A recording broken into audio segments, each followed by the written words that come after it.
Voici Valérie Bacot.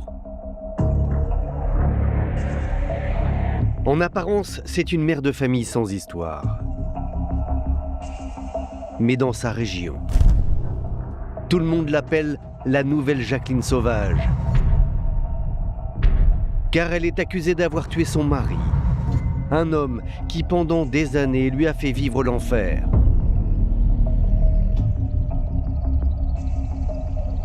Ce soir, pour enquête criminelle, elle va raconter sa vérité.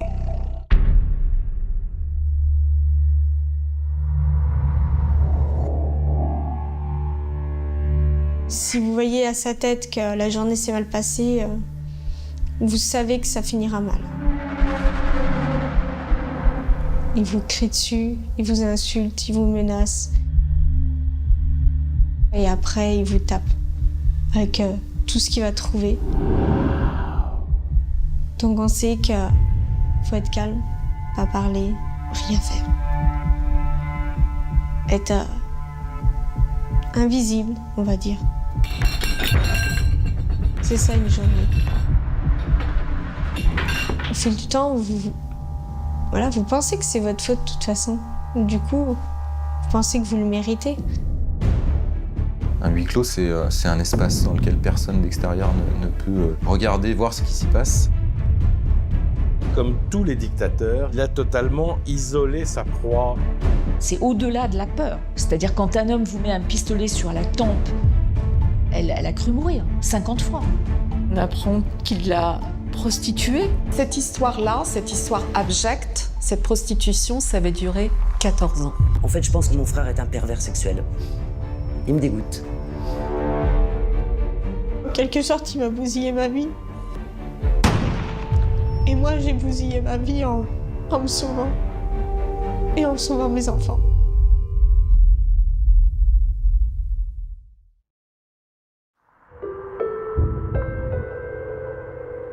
Nous sommes à La Clette, un village du sud de la Bourgogne, bâti autour de son château. Au beau milieu de cet automne 2017, les habitants se réveillent abasourdis par les nouvelles du matin. RTL Matin. Dans ce journal, cette nouvelle affaire d'une autre femme. Valérie a tué son mari violent. Valérie Bacot, une enfant du pays. Et 3 de ses 4 enfants sont arrêtés pour l'assassinat de Daniel, porté disparu depuis presque 19 mois. Et d'après les informations qui filtrent, la mère de famille aurait agi pour mettre fin à un long calvaire.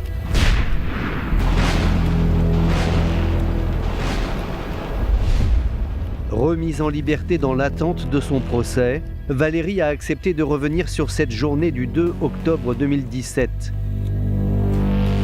qui commence pour elle par l'arrivée à l'aube des militaires de la brigade de Paray-le-Monial, venus pour les interpeller, elle et 3 de ses enfants.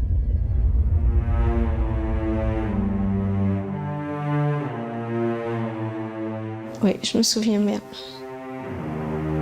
6 heures du matin, on a vu les gyrophares par la fenêtre. On n'a pas eu vraiment le temps de se dire au revoir ou quoi que ce soit.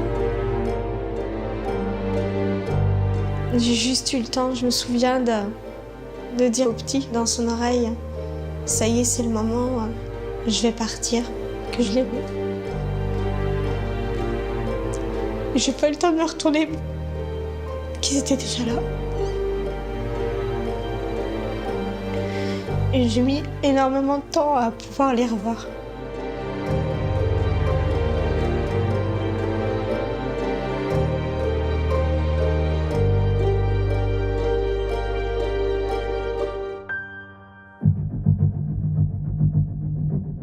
Valérie, la mère, est arrêtée. Il y a 3 de ses enfants qui ont été arrêtés. Il y a le compagnon de sa fille. Donc ça fait un certain nombre de personnes qui sont interrogées, chacune de leur côté, évidemment. Le plus jeune des 4 enfants de Valérie Bacot, âgé de 10 ans, est pris en charge par les services sociaux. Quant aux plus grands, ils sont eux aussi conduits dans les locaux de la gendarmerie pour y être interrogés. Et très vite, Face aux enquêteurs, la jeune mère de famille, âgée alors de 36 ans, se décide à rompre le silence. Et ça m'a tellement lessivée et tellement soulagée. De plus de secret, plus rien, de se délivrer. C'est incroyable.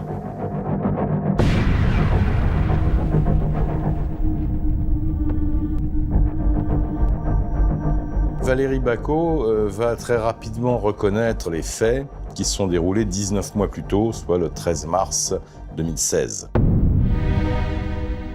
Face aux gendarmes, Valérie, pendant des heures et des heures, déroule toute sa vie. Celle d'une femme battue, devenue l'esclave sexuelle et domestique de son mari, Daniel.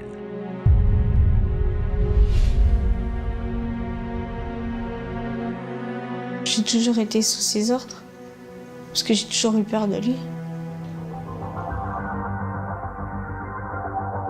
Dans la pièce d'audition voisine, le fils aîné de Valérie va lui aussi confier l'enfer que leur père leur faisait vivre.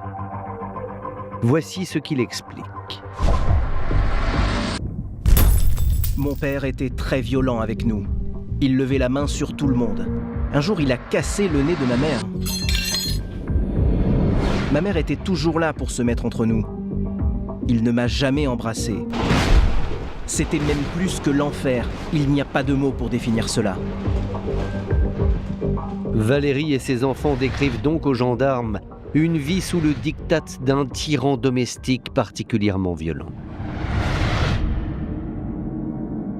Et ce n'est pas fini, car comble de l'horreur, Valérie raconte que Daniel, son mari, l'obligeait aussi sous la menace à se prostituer sur des aires d'autoroute.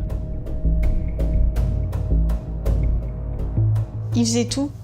Je veux dire, ça allait de choisir les clients, de combien ils allaient me donner, de la façon de procéder. D'après Valérie Bacot, pendant 14 ans, tous les week-ends, elle était obligée de vendre son corps pour satisfaire son mari. Jusqu'à cette nuit tragique du 13 mars 2016. C'est le jour où tout a basculé. Où je l'ai tué.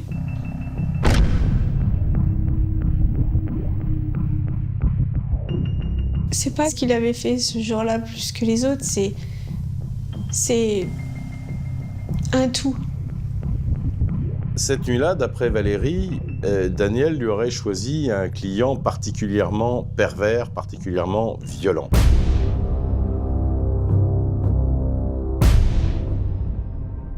Et pour la première fois, elle se serait rebiffée.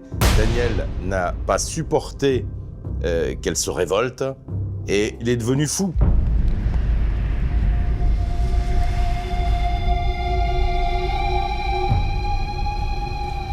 Quand le client il est parti, ça a été encore pire. Il m'a dit que j'avais bousillé un client régulier et que j'allais le payer. Et que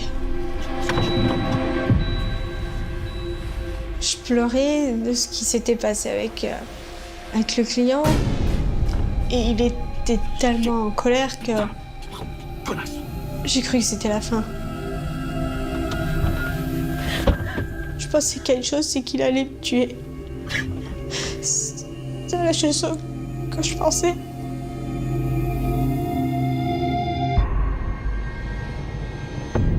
Et derrière les murs de la gendarmerie, la mère de famille va expliquer qu'elle aurait alors saisi un pistolet appartenant à son mari, qui, selon elle, se trouvait toujours dans la voiture. Puis, elle a tiré. Je me souviens juste de l'odeur et du flash, que j'avais les yeux fermés et que j'avais eu un flash. J'ai pas réalisé ce que j'avais fait. J'ai pas compris.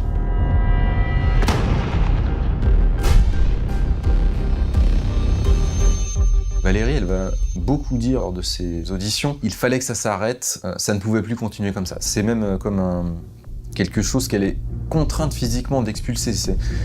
La situation n'était plus tenable pour moi, il fallait que ça s'arrête.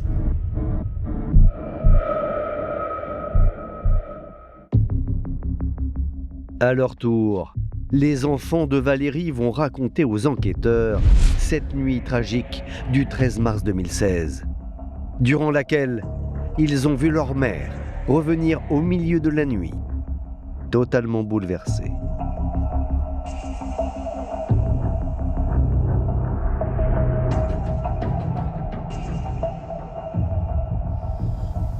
Je leur ai dit, sauf aux petits.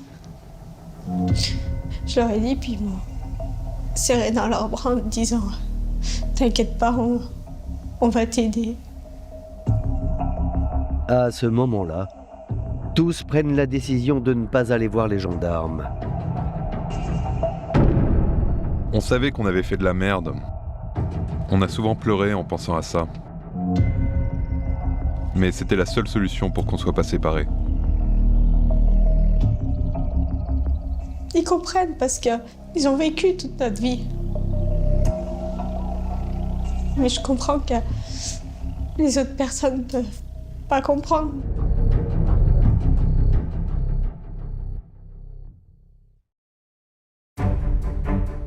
Le lendemain des auditions, le 3 octobre 2017, sur les indications de Valérie et de ses enfants, et grâce à un chien de la gendarmerie, le corps de Daniel est localisé et déterré dans le bois, au beau milieu de l'étang du château de la Clette. Et le médecin légiste va venir confirmer que Daniel est bien mort d'une balle dans la nuque. En tout cas, une balle a été retrouvée dans sa nuque. Donc ce qu'elle dit est crédible, ne peut pas être contredit par les vérifications techniques et scientifiques. L'arme du crime, ce fameux revolver un coup, ne sera pas retrouvé. Et il est expliqué assez clairement qu'il a été détruit.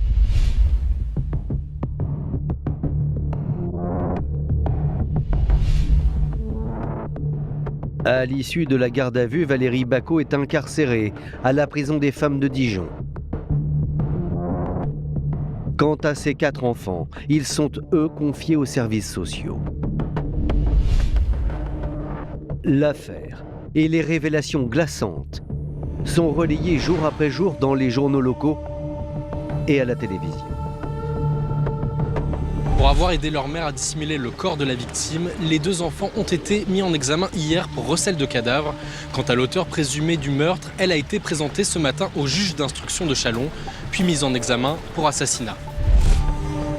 À la Clette, tous les habitants sont littéralement bouleversés d'apprendre l'horreur qui se cachait derrière les murs de cette maison dans laquelle le couple vivait depuis 18 ans.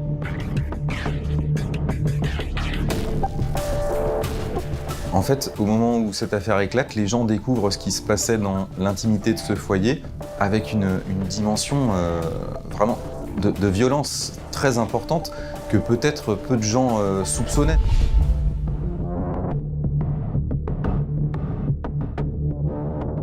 J'ai découvert l'horreur sur le journal, quoi, et ça a été violent. Et pour moi, j'ai eu vraiment une montée, une nausée toute la semaine. Parce que c'est impensable, l'horreur à côté de chez nous. On voit tout ça à la télé, mais pas chez nous. Mon Dieu, ce qu'elle a subi. On apprend qu'il l'a violée, qu'il l'a prostituée pendant des années. C'est violent, quoi, comme découverte à côté de chez soi. Une dame qu'on a croisée, qu'on savait fragile et à qui on n'a pas tendu la main.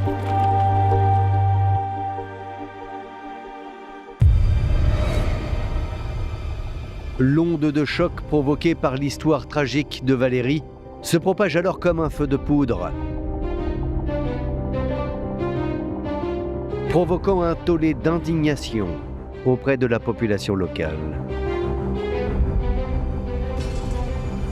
Oui, elle a tué quelqu'un, mais le problème c'est que je pense qu'elle n'avait pas forcément le choix non plus.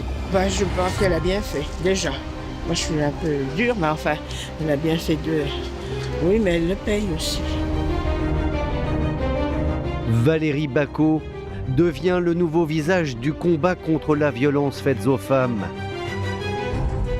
Épaulée par maître Nathalie Tomasini et maître Janine Bonaggiunta, qui, souvenez-vous, avait assuré la défense de Jacqueline Sauvage. Cette femme qui avait obtenu une grâce présidentielle après avoir tué son mari violent. L'affaire Tournou est emblématique, encore une fois, de ce que vivent les femmes victimes de violences conjugales.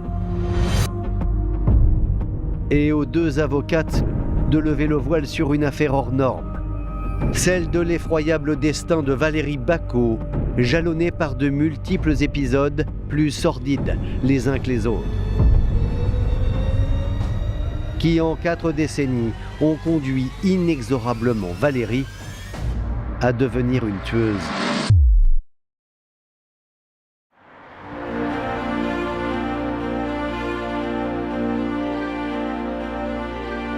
Valérie Bacot voit le jour en 1980 et elle grandit à Laclette.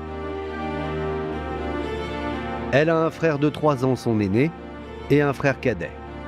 Et le moins que l'on puisse dire, c'est que la vie de Valérie ne commence pas sous les meilleurs auspices. Valérie va naître dans une famille quelque peu décousue. Ses parents ne s'entendaient pas très bien déjà à la naissance, donc en 1980. Son père était chauffeur poids lourd, donc absent du lundi au vendredi, grosso modo. La mère est décrite comme un personnage très autoritaire et très froide. Manifestement, sa mère préférait les garçons. Elle avait jeté son dévolu sur le fils aîné, qui était l'élu. Valérie, c'était rien. La moindre chose que mes frères faisaient ou qui avait quelque chose qui allait pas, c'était à cause de moi. Ma mère, elle adorait le martinet. C'était son truc. Valérie vit dans la terreur, dans la fragilité, puisque sa mère la frappe beaucoup. Et son père ne s'en occupait pas. Elle était déjà prédisposée, cette petite fille, à rêver d'un homme, d'un protecteur, de quelqu'un qui lui donnerait de l'amour.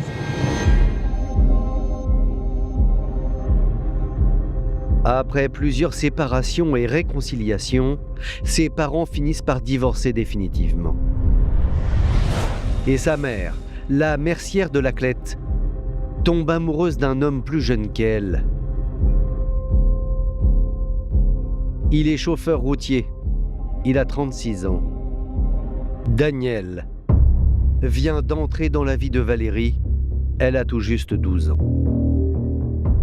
Et nul ne se doute qu'à cet instant va se jouer le véritable tournant dramatique dans la vie de la fillette.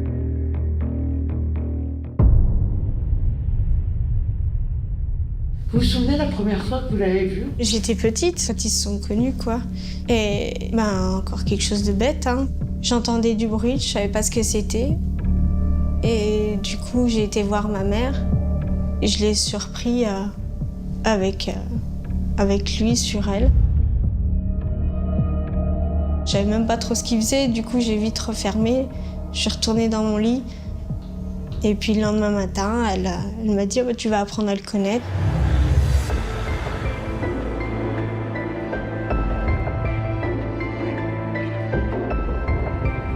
Il est passé après l'école devant le magasin, puis elle m'a dit oh, tu vas aller avec lui.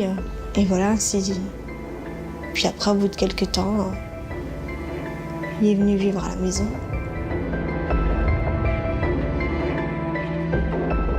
Très vite, Daniel va donner tous les gages d'un père de substitution à cette petite fille, en manque d'affection. Au départ, il jouait son rôle de père, et c'était bien. Après, il y avait l'autre côté.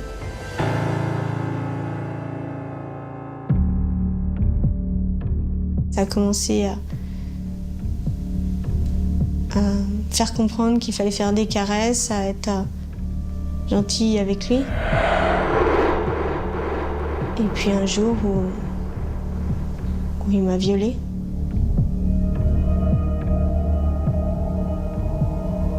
Et le problème, c'est que après, c'était tous les jours.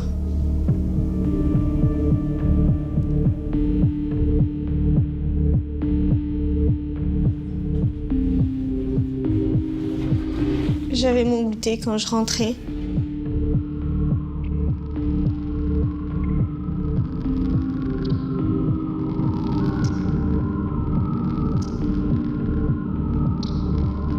Et après, quand j'étais à table, il me disait tu montes.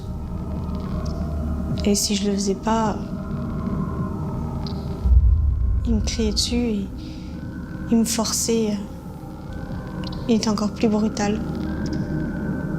Et à force, j'ai appris que si je voulais pas avoir encore plus mal, j'avais pas le choix de le faire.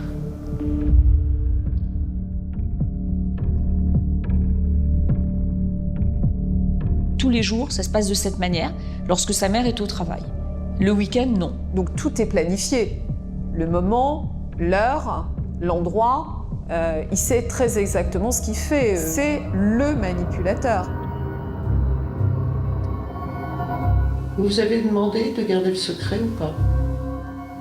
Non, c'est plus t'as pas intérêt de le dire, sinon ça va mal se passer pour toi. C'est plus un ordre.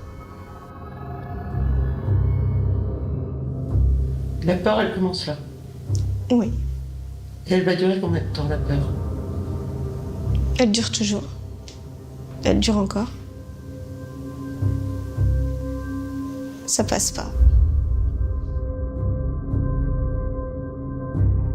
Valérie garde alors ce terrible secret pour elle. Mais le scandale va éclater au grand jour. Car il y a quelqu'un qui va vite comprendre ce qui se cache derrière cette image de père affectueux que Daniel offre aux yeux de tous. Car cette personne aurait elle aussi été violée par Daniel dans son enfance. Nous sommes au début de l'année 1995. Et le déclic va se produire à l'occasion d'une réunion familiale. Ce jour-là, la mère de Daniel décide d'inviter ses deux sœurs à déjeuner. Avec ma sœur, donc on monte chez ma maman et il est ici.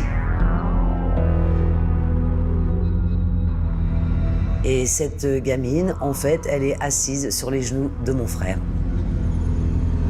Et c'est de là que ma sœur me dit je parie qu'il fait la même chose qu'il a fait avec moi.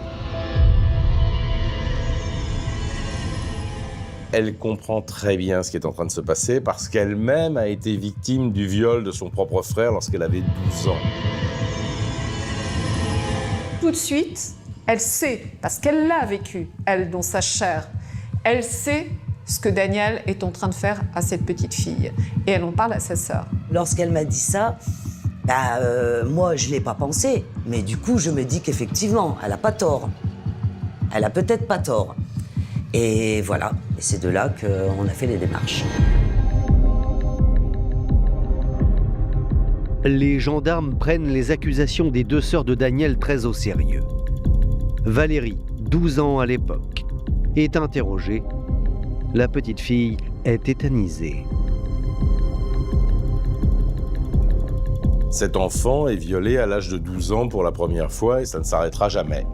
Donc elle ne sait pas ce qu'on peut faire ou ce qu'on ne peut pas faire, ce qu'un papa doit faire ou ce qu'un papa ne doit pas faire. Elle est complètement perdue à ce niveau-là, elle n'a aucune échelle de valeur. Donc, quand elle est entendue par les gendarmes, finalement, comme elle sait qu'il faut se taire, qu'il ne faut pas dire parce qu'on lui dit de garder le silence, elle garde le silence. Je dis que c'est pas vrai parce que je sais que ma mère a été attachée à lui et que je comprenais pas non plus ce qui se passait, les gendarmes et tout ça.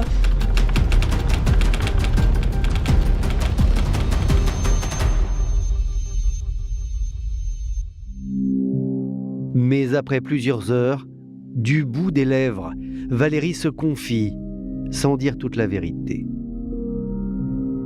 Quand les gendarmes ils vous questionnent et tout ça, j'ai pas tout raconté, que ça durait depuis longtemps, qu'ils me menaçaient, que c'était tous les jours.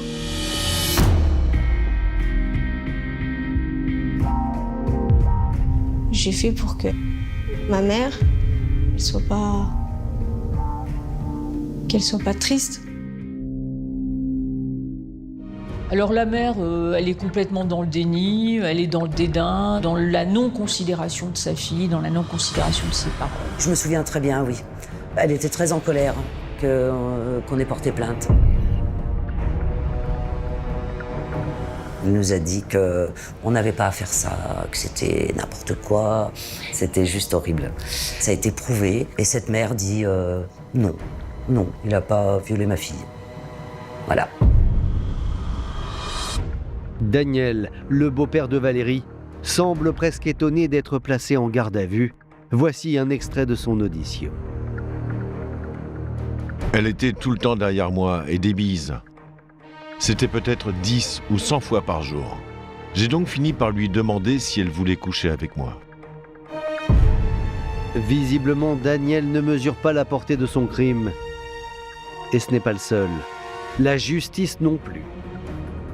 Sensible aux arguments avancés par Daniel et la mère de Valérie, le parquet ne retient pas le viol. Il a violé ma sœur, il a violé Valérie. En fait, je pense que mon frère est un pervers sexuel. Il me dégoûte. Même mort, il me dégoûte. Ouais.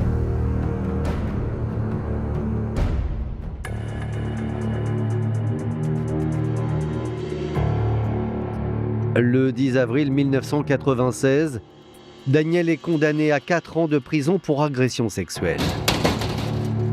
Et chose impensable, pendant son séjour en prison, il ne coupera jamais les ponts avec Valérie. Quand même quelque chose qui aujourd'hui fait froid dans le dos quand il est raconté par les différents témoins, quand il est raconté par les différents protagonistes de cette histoire, c'est que Valérie était avec sa mère quand elle venait visiter Daniel en prison. Tous les dimanches, avec mon petit frère.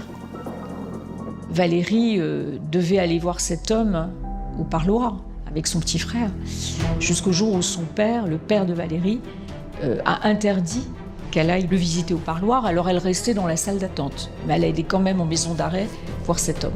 Moi, ça me met en rogne par rapport à la justice, parce que il faut qu'on m'explique comment on peut envoyer quelqu'un en prison pour viol et que cette femme puisse emmener sa fille voir son bourreau, tout simplement, quoi. C'est complètement fou, cette histoire. Et ça s'arrête pas là. Lorsqu'il va sortir de prison, si la justice avait, entre guillemets, bien fonctionné, il aurait dû être éloigné de sa victime, éloigné du village. Et finalement, il va se passer tout le contraire.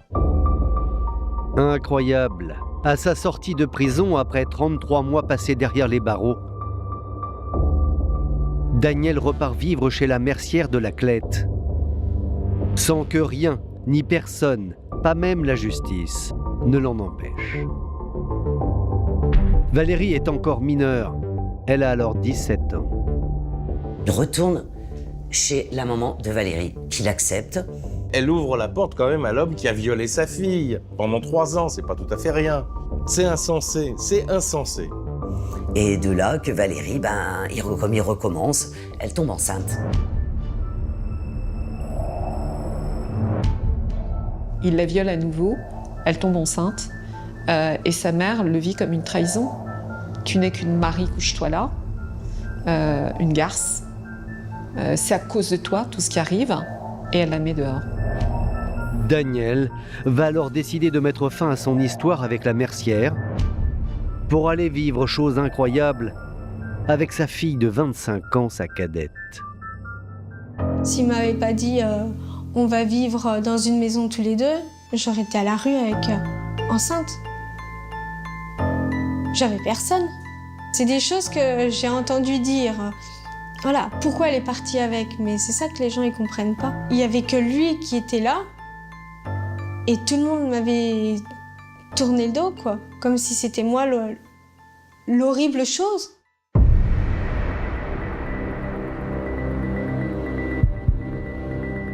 Nous sommes en 1999. Le couple s'installe dans la maison au volet bleu de Baudemont. Valérie met au monde son premier enfant. 3 autres naissances suivront. La jeune femme, tout juste âgée d'une vingtaine d'années, va très vite découvrir à ses dépens que la maison au volet bleu ne sera pas celle du bonheur que Daniel lui avait fait tant miroiter.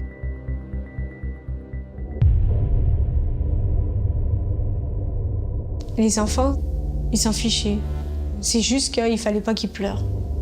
Parce qu'ils supportaient pas de voir des jouets à eux ou quoi que ce soit. Qu'est-ce qui se passait? C'était on se ramassait une raclée. Il aime balancer des choses à la figure.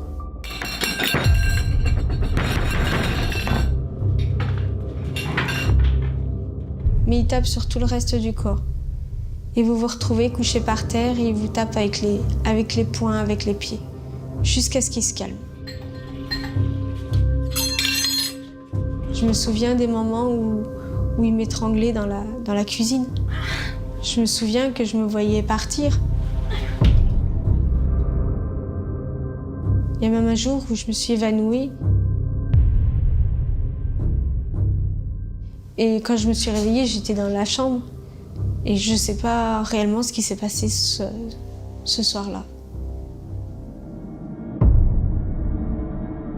Ce qui me fait le plus peur, et que je vois encore, c'est son regard. C'est... Dans ses yeux, vous voyez... C'est même plus la haine ou quoi que ce soit, c'est... Dans ses yeux, vous voyez la mort.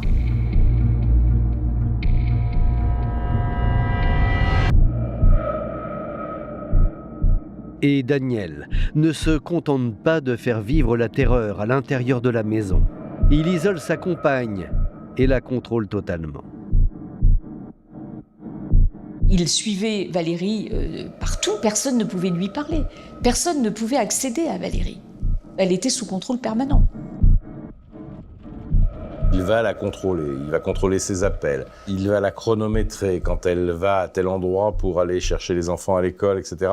Il est quasiment au top chrono. Je la voyais tout le temps, le même rituel. Au début, je la voyais arriver avec sa poussette, à pied, avec les enfants derrière. Ils allaient à l'école et elle restait toujours un petit peu à l'écart. On sentait qu'elle était vulnérable. Elle n'avait pas d'amis, elle ne discutait avec personne et elle restait toujours en retrait tout le temps avec ses enfants. On ne la croisait jamais sans ses enfants. Daniel verrouille tout pour que cette femme ne parle pas, qu'elle n'ait pas une possibilité de rencontrer telle ou telle personne, même d'aller au commissariat. Comment vous avez tenu? Mes enfants. Mes enfants. C'est toute ma vie, mes enfants. J'avoue qu'en plusieurs fois, je voulais mettre fin à mes jours. Mais quand je me mettais sur le bord de la fenêtre et que je me disais que je laisse mes enfants à lui, c'était pas possible. J'ai pas le droit de me libérer moi et de les laisser eux dans cette souffrance, dans cette galère. Et vous allez voir que c'est justement pour sauver l'un de ses enfants que Valérie va devenir une criminelle.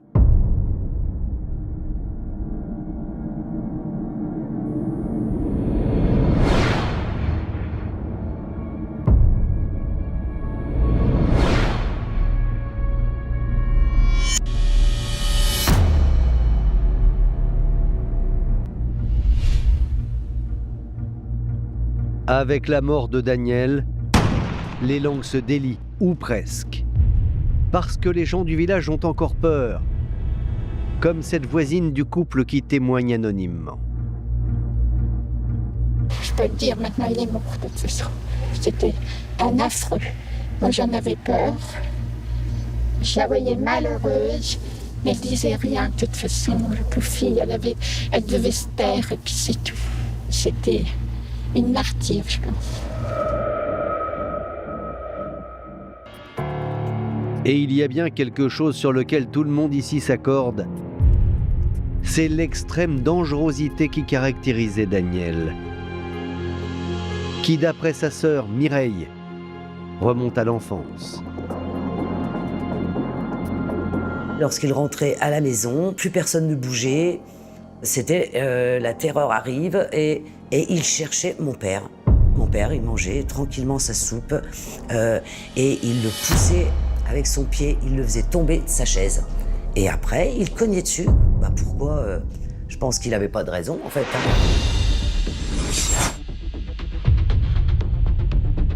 Tout le monde partait, en fait. Tout le monde se sauvait. On allait dans les prés d'à côté, on attendait que ça se passe. Et le lendemain, quand vous voyez votre père en sang marcher avec des béquilles, et puis que ce frère, il vous fait nettoyer le sang qui a giclé sur les murs. Voilà ce qu'était mon frère, en fait. C'est quelqu'un juste au regard qui faisait très très peur.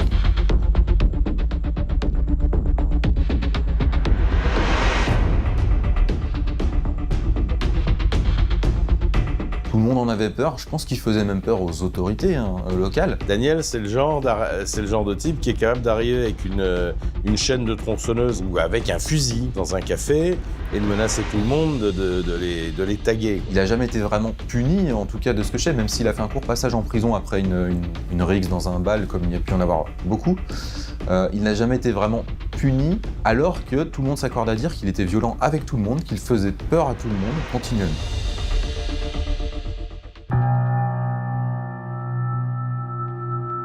Derrière les murs de la gendarmerie, dans le cadre de l'enquête sur son assassinat, 3 des ex-compagnes de Daniel vont venir témoigner de l'horreur qu'elles ont toutes vécue avec cet homme.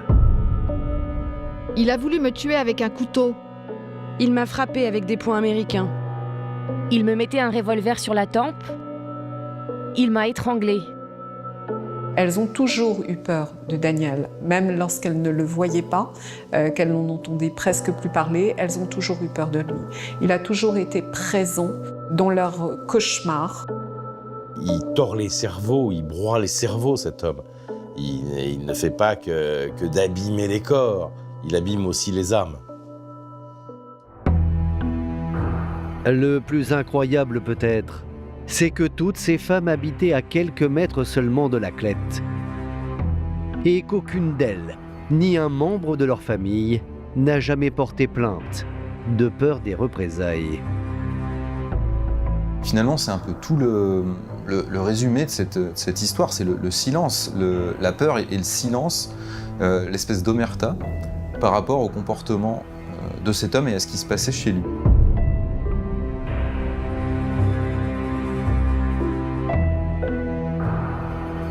Valérie, devenue au fil du temps la compagne de son beau-père, ignorait tout du passé sulfureux de Daniel.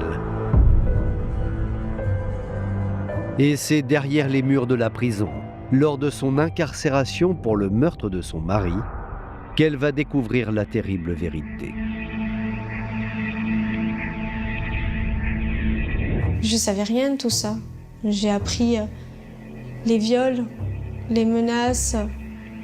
Et quand j'ai parlé à une de ces ex-femmes, j'ai compris que la même chose qui m'angoisse et qui me fait peur maintenant leur fait toujours autant peur, elle-même. Et c'est ses mains, ses paroles et son regard. C'est des choses qui nous hantent encore toutes. Il me fait toujours autant peur, il me bouffe toujours autant l'esprit. Il me mange encore. Valérie aurait donc été violée à l'âge de 12 ans par son beau-père, qui a fait d'elle sa femme, son esclave, et son souffre-douleur pendant presque 18 ans. Et comme rien ni personne ne peut arrêter cet homme, vous allez le voir, l'horreur ne connaîtra plus de limites.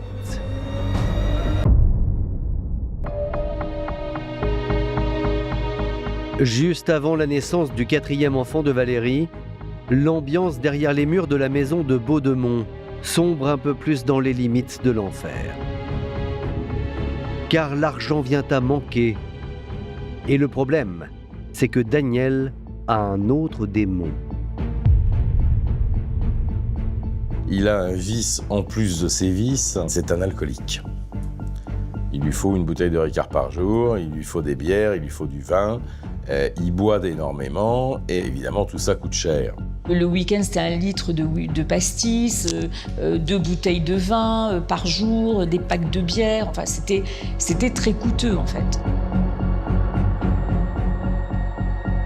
J'ai essayé de travailler. C'était juste quelques heures de ménage après l'école. Et j'ai dû faire que 2 jours. Et je suis rentrée ce soir-là. Ma fille était sur le canapé. Les garçons, ils étaient dans leur chambre. Et j'ai mis du temps à les voir parce qu'ils sortaient pas du tout. Et ma fille, elle m'a dit comme ça, « Maman, t'as travaillé? T'étais où ?» Je dis, ben, j'ai travaillé comme je t'avais expliqué, j'étais à l'école, j'ai fait le ménage. Et elle s'est mise à pleurer, elle m'a serré dans ses bras.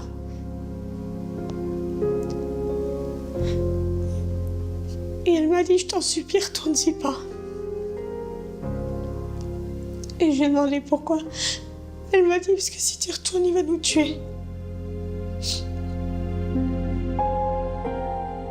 Valérie ne retournera jamais travailler. Et à partir de là, on arrive à un terrible engrenage, un engrenage qui dépasse tout ce que l'on peut imaginer. La jeune mère de famille n'a alors plus le choix. Elle doit se soumettre au projet démoniaque que son mari a en tête. Celui de se prostituer pour régler leurs problèmes d'argent.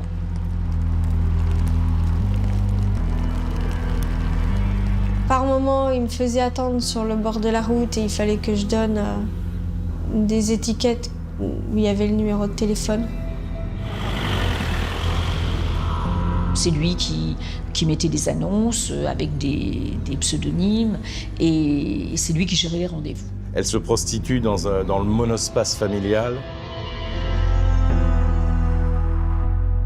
Je m'habillais avec les habits qu'il avait choisis. Il avait installé des mousses dans la voiture, il avait caché toutes les fenêtres. Il avait fait son trou qui mettait un carton derrière la fenêtre arrière. Il a même fait un petit trou pour voir ce qui se passe à l'intérieur. Et mieux encore, il l'a équipé d'une oreillette. J'avais les écouteurs et lui il se cachait et il regardait derrière ce qui se passait dans la voiture et il me disait comment faire, de quelle façon. Daniel, il avait tous les rôles. Il était producteur, mais il était aussi spectateur. Plus exactement, voyeur. Puisqu'il pouvait visionner les scènes de sexe qu'il avait orchestrées et qui étaient en train de se dérouler devant lui. J'étais son robot et je faisais tout ce qu'il voulait exactement comme il voulait. Je savais que si je faisais pas exactement comme il voulait, j'allais dérouiller après.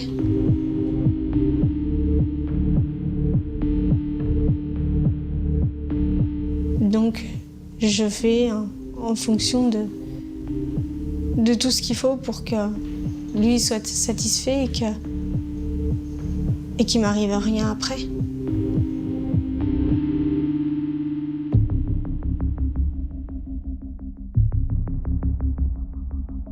Pendant plus de 14 ans, les samedis soirs, dans des conditions abominables, Valérie raconte avoir vendu son corps le long des départementales. Je me souviens d'une fois, le gars, il avait des centimes, des petites pièces, quoi. Il me dit, j'ai juste ça. Et il m'a dit, ça paiera ton essence, fais-le.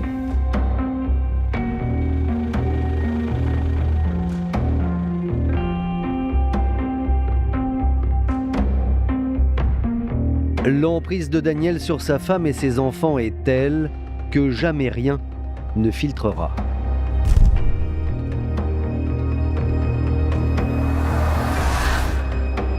Mais il y a quelqu'un qui va pourtant réussir à forcer la porte de ce huis clos et découvrir ce qui se cache derrière les volets bleus de la maison de Baudemont.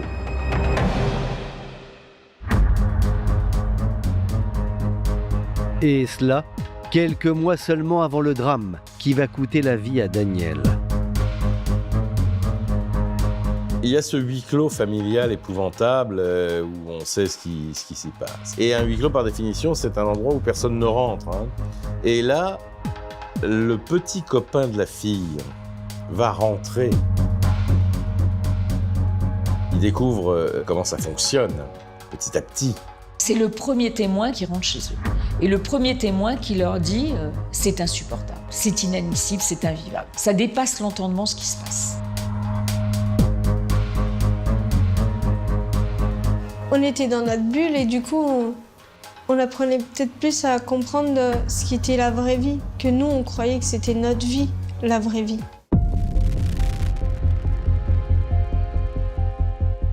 Daniel comprend que c'est le grain de sable qui va peut-être faire dérailler la machine, et qui va lui faire perdre son autorité, qui va lui faire perdre son pouvoir.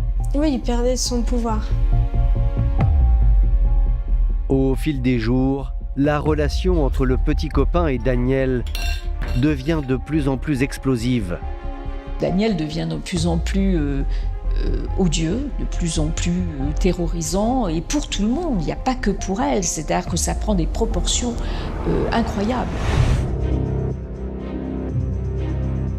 La tension monte pour atteindre son paroxysme le samedi 13 mars 2016, date à laquelle plus personne ne reverra Daniel vivant. Et l'enquête permet de reconstituer les dernières 24 heures de la vie de cet homme.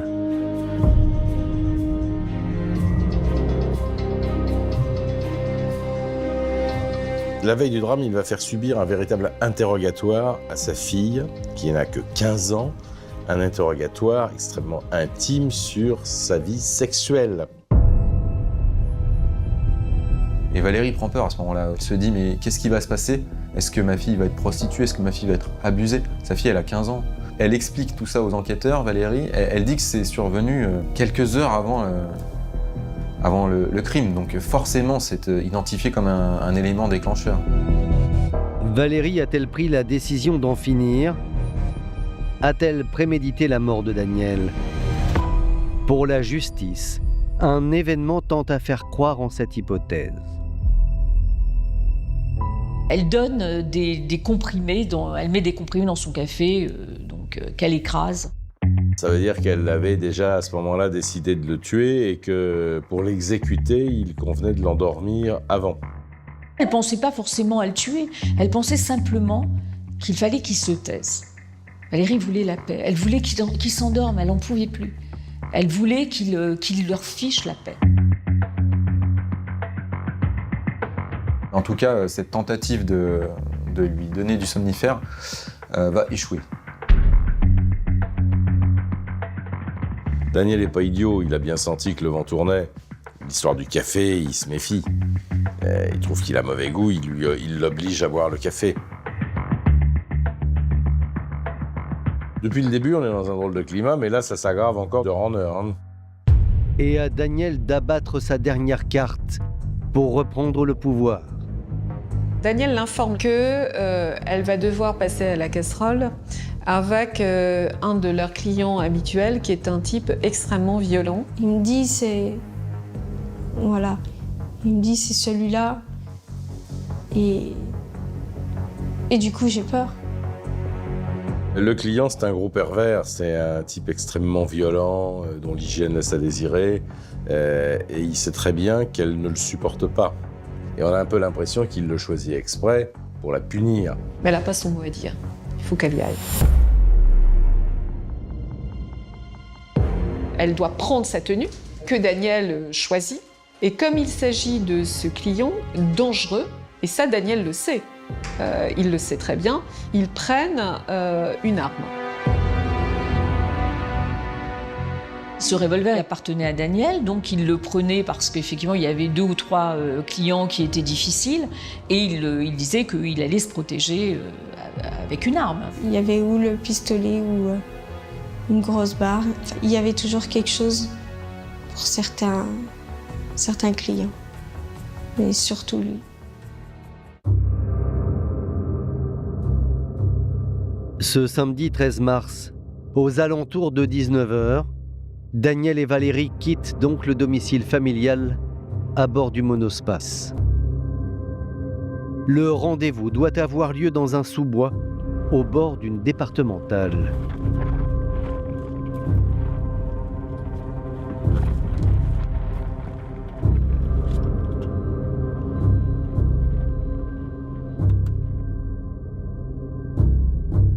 Et ça se passe le plus mal possible. Le plus mal possible, même dans ses pires cauchemars, elle n'imaginait pas que ça soit comme ça. Je savais pas ce qui m'attendait et que je l'ai su quand les clients étaient là. Et que j'ai pas voulu me laisser faire. Et qu'il l'a fait quand même. Et je me suis mise à saigner. Et le client, une fois qu'il est... Pendant tout le temps de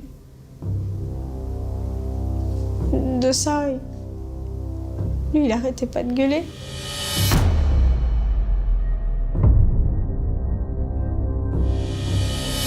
Elle hurle, elle pleure et elle a dans ses oreillettes les cris de Daniel qui lui dit j'imagine. Mais vas-y, continue, arrête de chialer, c'est pas comme ça que tu dois faire.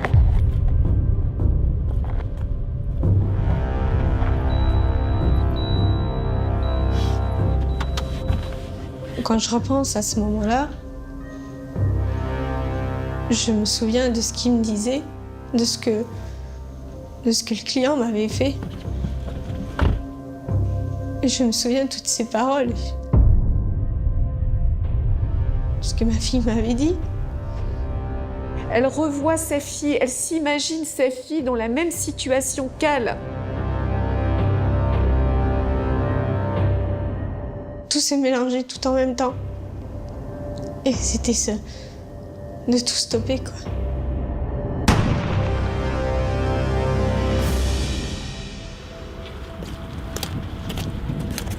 J'ai ouvert la porte, il est tombé.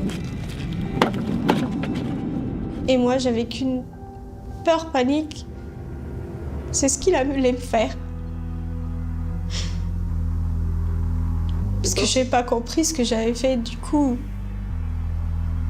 je pensais quelque chose, c'est qu'il allait me tuer. Vous pensiez qu'il n'était pas mort, c'est ça? Oui. Qu'il allait se relever? C'est ça. C'est la chose que je pensais. Du coup, je suis partie avec la voiture. J'étais encore toute nue. Et à Valérie de poursuivre le récit de cette dramatique soirée en expliquant que dans un état second, elle est partie chercher de l'aide auprès du petit copain de sa fille. C'était la seule personne qui connaissait ce que je vivais et je voulais pas aller voir mes enfants, quoi. Ils vont retourner sur la scène de crime ensemble. Ils vont charger le corps dans le coffre du monospace. Et là, le convoi mortuaire va se diriger vers le domicile familial. Et là, ils vont mettre les autres enfants, à part le plus jeune, au courant de la situation. Et après le moment de stupéfaction, d'effarement, de sidération, tous à l'unisson décident d'aider leur mère.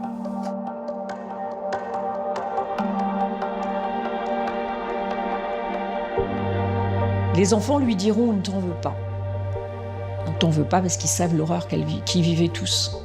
Ce qu'ils comprennent, ils comprennent qu'une chose, c'est qu'il faut sauver Valérie, il faut se sauver.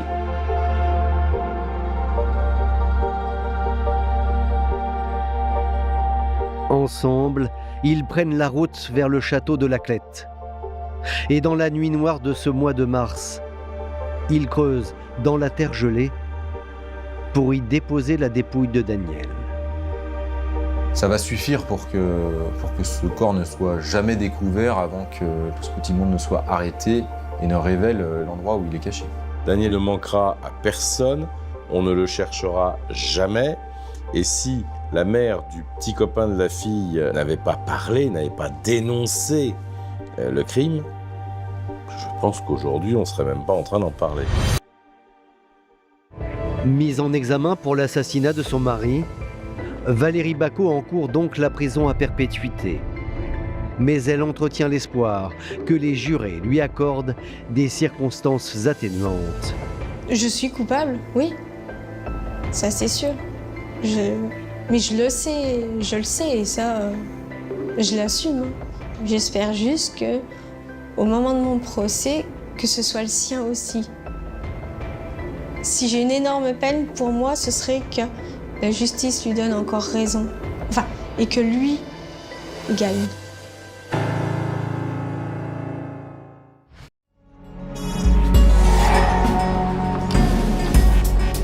Je suis journaliste et photographe et je travaille sur des affaires criminelles célèbres.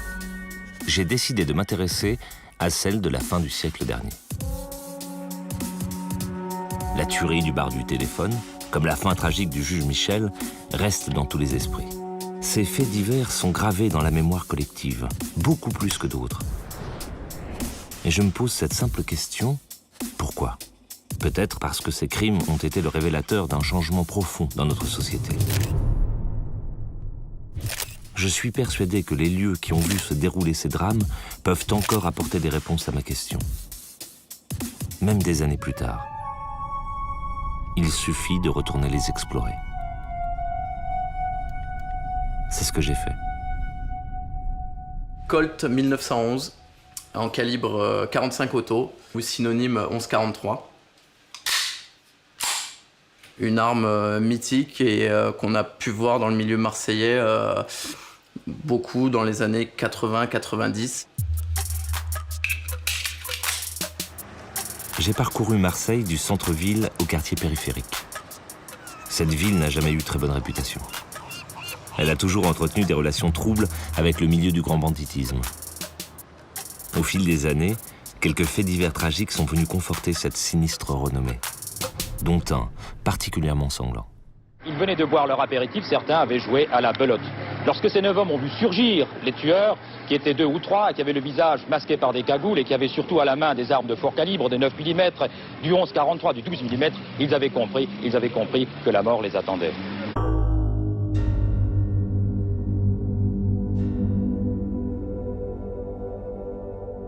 Le bar du téléphone. Tout le monde en a entendu parler. Mais personne ne peut dire où il est. C'est un peu comme si la ville s'acharnait à étouffer ce bout de quartier perdu entre l'autoroute, la fourrière automobile et quelques cités maussades. Un peu comme si l'agglomération urbaine voulait gommer ce mauvais souvenir de son paysage. Après 2 heures à me fourvoyer au milieu des rocades en travaux, j'ai enfin réussi à dénicher ce lieu de crime fameux. L'avenue Fina Duclos, quartier du Canet, à Marseille. Pourtant, je connaissais l'adresse. J'ai retrouvé la bâtisse perdue dans une zone en plein chambardement. Aujourd'hui, l'enseigne indique l'Adriatique. Plus de bar du téléphone. J'ai eu du mal à franchir le seuil. Un peu comme si je pénétrais dans un mausolée chargé des mauvaises ondes de son histoire. Sur le carrelage, les impacts de balles sont toujours visibles. Mon malaise n'a pas duré. L'Adriatique est un bar de quartier accueillant, sans histoire. Et effectivement, loin de tout. Ben ouais, à ce moment, on est bloqué. Et, par rapport à l'autoroute, la L2, on est carrément, comment on peut dire, abandonné. Finalement, il faut qu'ils fassent le tour. Les gens qui ne connaissent pas le quartier, ils font le tour. Tour de quartier pour nous trouver. Plutôt, c'est les habitués. Ils sont tranquilles, personne qui le dérange. À bientôt 30 ans qu'on est là. Le paradoxe est grinçant. L'Adriatic Bar est devenu une cantine fréquentée par la police.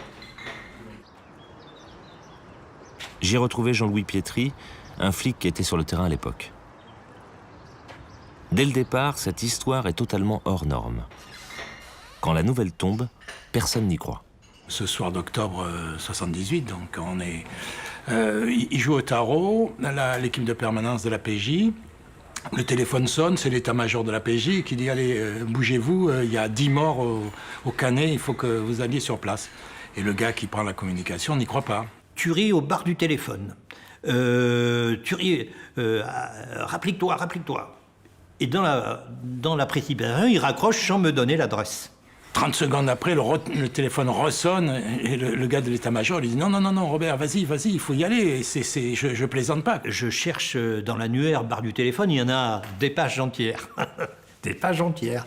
Une page entière au moins, à Marseille, bar du téléphone. Il y a 10 morts, il y a un règlement de compte, 10 morts. Je rappelle l'évêché, toutes les lignes occupées. Alors là, ça devient inquiétant, parce que j'ai dit, il se passe quelque chose de grave.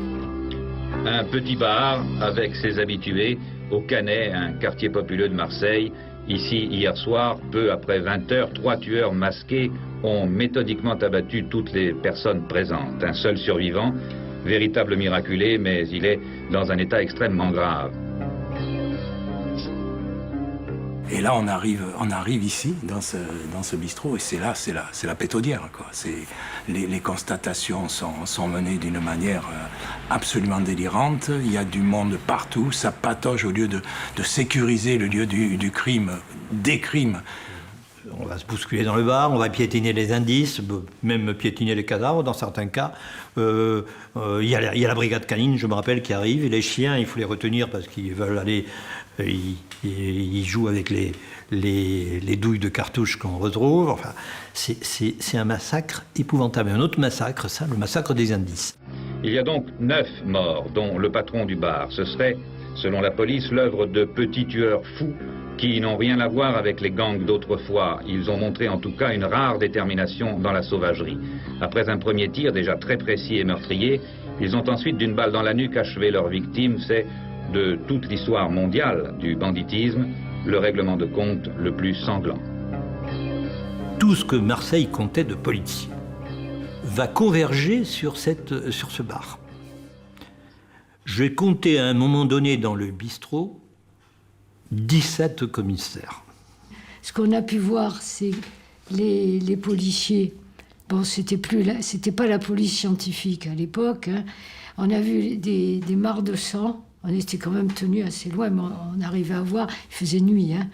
Et on voyait des mares de sang, et puis les policiers qui rentraient, les pompiers. Il y avait des blessés, donc. Et ça ressortait avec les traces de sang, tu vois, et parce que personne ne respectait. Enfin, il y avait une panique. C'était affreux. Au premier abord, nous n'avons pas vu toutes les victimes parce qu'elles étaient cachées les unes par les autres. Il y avait 3 personnes en vue, les autres étaient cachées derrière un comptoir. 9 morts. La 10e victime décédera quelques jours plus tard. 2 personnes ont miraculeusement échappé au massacre. Madame Léonie, la femme du patron, et Jean Cocos, le frère d'une des victimes. Il s'est sauvé, lui, le jour de la tuerie. Ils ont tué son frère Noël, qui a essayé de courir. Et ils l'ont quand même eu. Ils ont couru dans la rue après, hein, en dehors du bar. Ah oui, ils ont couru dans la rue qui était en face du bar. Et Noël Cocos a couru, mais il s'est fait quand même avoir devant la porte du bar, là. Il sortait par la porte de sortie. L'énumération des victimes est irrationnelle. Je dirais presque absurde. L'enquête s'annonce périlleuse. Elle va être plombée dès le départ par les relations tendues entre la police judiciaire et la sûreté urbaine. Pas vraiment une guerre des polices, plutôt une bataille d'ego. Le patron de la sûreté urbaine, à ce moment-là, s'appelle Châtelain. Et il va en faire des tonnes. Il y avait vraiment une cassure. La PJ étant l'aristocratie de la police, je disais, qui était saisie des grandes affaires, la sûreté toujours un peu frustrée de se voir écartée des grandes affaires.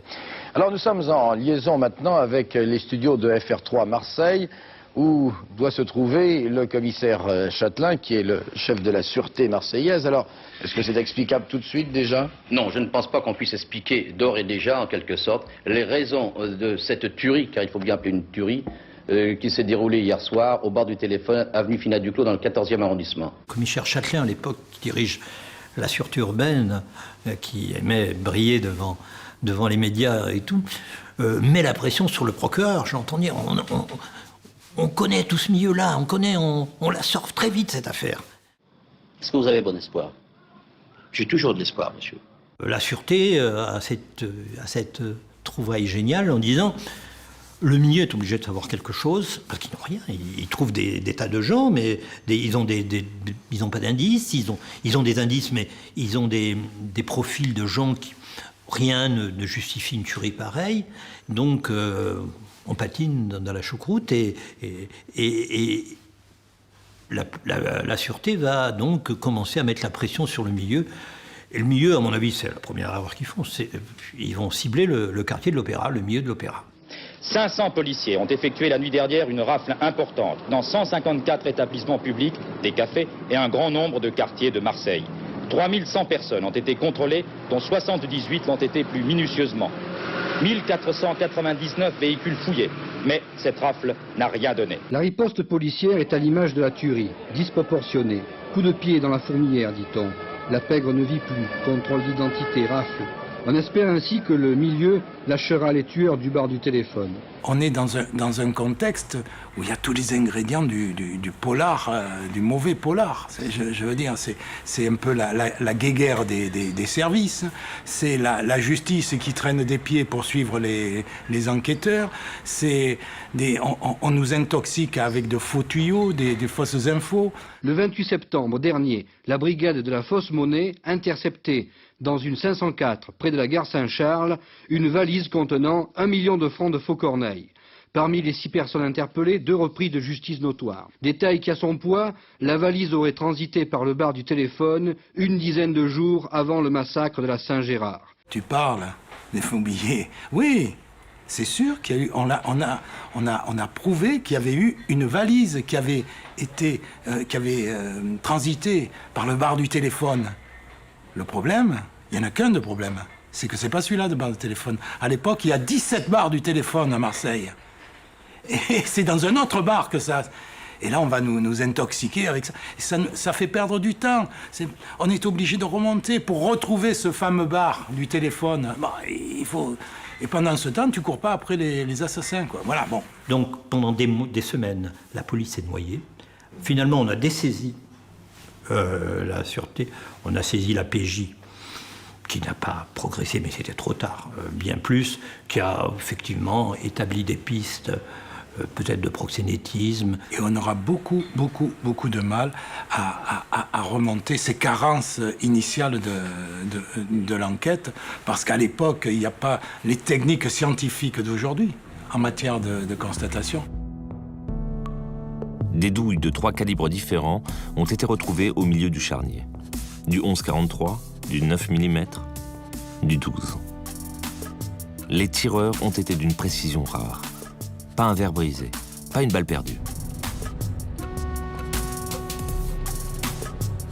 Je suis allé interroger les spécialistes de la police scientifique à Marseille.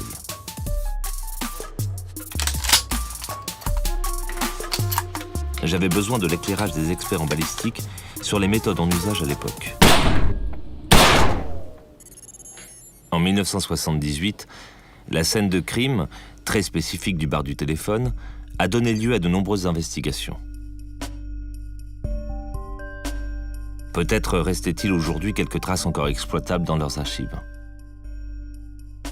En 78, la base de données balistique n'existait pas. On travaillait sur photos. Donc on avait une base de données de photos argentiques où on voyait grossièrement certaines traces, certains marquages qui pouvaient être mis sur l'étui percuté, donc des marques d'éjecteurs ou d'extracteurs, mais des choses sur photo qui étaient finalement très peu visibles. On va feuilleter un petit peu. Et peut-être trouver l'affaire du bar du téléphone, car sur les lieux avaient été trouvés plusieurs calibres et plusieurs étuis de 45, de 9 mm et de calibre 12. Année 86. Et malheureusement la dernière est de l'année 85. Donc malgré les recherches les plus approfondies possibles, on n'arrivera pas à remettre la main sur les éléments de l'enquête du bar du téléphone. Les recherches autour de la tuerie du bar du téléphone se sont vite éparpillées. La confusion est totale. 1 an d'enquête ne donne pas de résultats tangibles. Le juge Pierre Michel, à qui l'affaire a été confiée, va tout de même organiser une reconstitution. Il ne se fait aucune illusion. Pas de mobile clair, pas de suspect. 2 témoins clés ont survécu au massacre.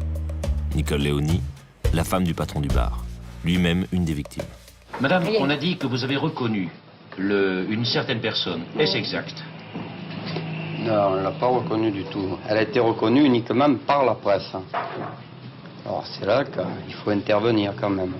Autrement dit, madame, la personne dont la photo est parue ce matin, vous ne l'avez pas reconnue? Absolument pas. D'ailleurs, elle n'a jamais fait une déposition dans ce sens-là, d'ailleurs. Effectivement, Madame Léonie ne dira rien. Reste Jean Cocos, le miraculé du carnage. Son avocate, Eliane Keramidas, l'accompagne à la reconstitution. Et Jean, il était au bord de la crise de nerfs. Les journalistes nous mitraillaient de photos, je dois avoir les articles quelque part. Et il était agité, comme on aurait dit un fou, tu vois. Il avait sous les yeux le sang de son frère, de ses amis, de Ciron. Il y en avait un qui fêtait son permis de conduire, qui avait 18 ans à peine, etc. Il n'avait pas supporté. Jean Cocos ne se remet pas de la mort de son frère. Il ne s'en remettra jamais. La reconstitution ne donnera aucun résultat. Et l'enquête va s'enliser. Quelques années plus tard, une chaîne de télévision décide de faire une émission sur les grandes affaires criminelles. Le journaliste Alex Panzani est alors chargé de contacter Jean Cocos. Son avocate m'a rappelé, m'a dit il vous donne rendez-vous à tel endroit, ce soir-là, dans un bar, des quartiers nord d'ailleurs, pour... je ne sais pas s'il est d'accord ou pas pour vous donner l'interview, mais il veut encore vous rencontrer. Bon. J'arrive au cabinet, on me dit il y a un certain Jean Cocos qui fait que vous appelez. Il dit que il va pas bien, qu'il veut vous parler. J'ai dit mais qu'est-ce qui se passe? Il a laissé le numéro d'un bar. On part avec l'équipe, donc TF1. On cherchait notre chemin parce que c'était pas facile là-bas de trouver le bistrot. Et on est doublé par un cortège de voitures de police. Sirène hurlante. J'appelle, j'entends des cris, je dis qu'est-ce qui se passe? Et quelqu'un me dit on vient de le tuer. Et quand on arrive, il y avait déjà les premiers policiers qui étaient sur place. Et qu'est-ce qui se passe? Il y a eu un règlement de compte apparemment, ou enfin un meurtre. Donc on ne peut pas approcher. J'arrive en même temps que Pierre Michel, que le procureur. On arrive tous en même temps. Et je vois Jean Cocos par terre. Et un me dit c'est un certain Cocos qui a été tué à l'instant, il y a quelques minutes ou quelques... Et le patron du bar, quand j'arrive, me dit il a bu tout l'après-midi. Il était ivre mort. Et il disait je m'en fous que mon avocate me dit de ne pas parler. Ben moi, je vais tout révéler sur l'affaire du téléphone. Il savait rien. Je vais tout dire à la presse. Et il devait tellement tout dire qu'il s'est fait tuer dans le bar. Même des années plus tard, l'affaire du bar du téléphone n'en finit plus de compter ses cadavres. J'ai repéré le bar de la Tonnelle, là où Jean Cocos s'était fait descendre. Ici aussi, la scène de crime est un bistrot sans relief particulier. Et si, dans toute cette histoire, le vrai lieu du crime, c'était Marseille. Marseille, qui n'échappera jamais à sa mauvaise réputation. Déjà, en septembre 72, dans la rue du bar du téléphone, 3 hommes de main du parrain Gaëtan Zampa s'étaient fait dessouder. Parce que, je le rappelle, les années 70 sont un grand cru pour le banditisme local.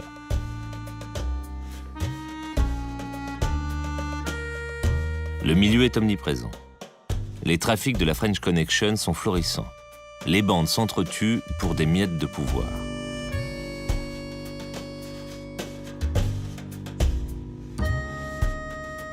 La guerre entre les clans de Gaëtan Zampa et de Francis le Belge éparpille des cadavres sur les trottoirs.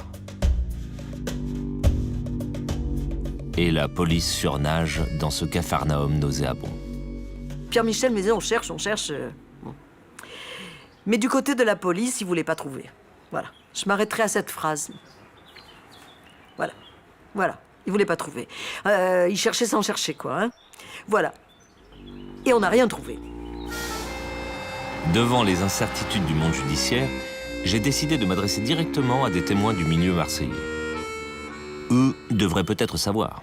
Et effectivement... Un matin, on vient me voir, on me dit, hier, il y a eu ça et ça. Bon. Déjà, je vois que ce n'est pas une affaire de voyous. C'est une affaire de voyous, mais ce n'est pas une affaire de vrais voyous. C'est une affaire d'apache, c'est une affaire de nervis, de gens qui veulent... bon. Et là, il me vient des échos. Nous, on parle beaucoup entre nous, hein. Faut pas croire. Hein. Mais on parle même trop. Et il me vient des échos, et je tombe sur un mec qui était un des assassins du bar du téléphone, et le numéro 1 du bar du téléphone. C'est lui, c'est par rapport à lui que ça déclenche. C'était un mec, à l'âge, il était malade du meurtre. C'était un assassin né, un tueur né, comme dans les films, là. Par exemple, un jour, il a pris un chauffeur de taxi à coups de couteau pour s'amuser.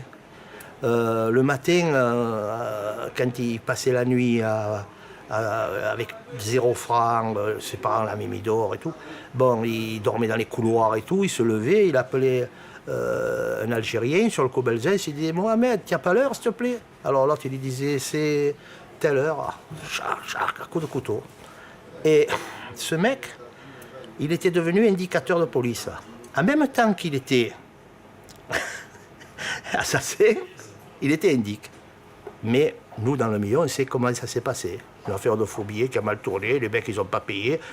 Lui, il en tue un, et après, il y a tout le monde qui voit. Comme là, moi, je tue un mec, après, je suis obligé de tuer tout le monde.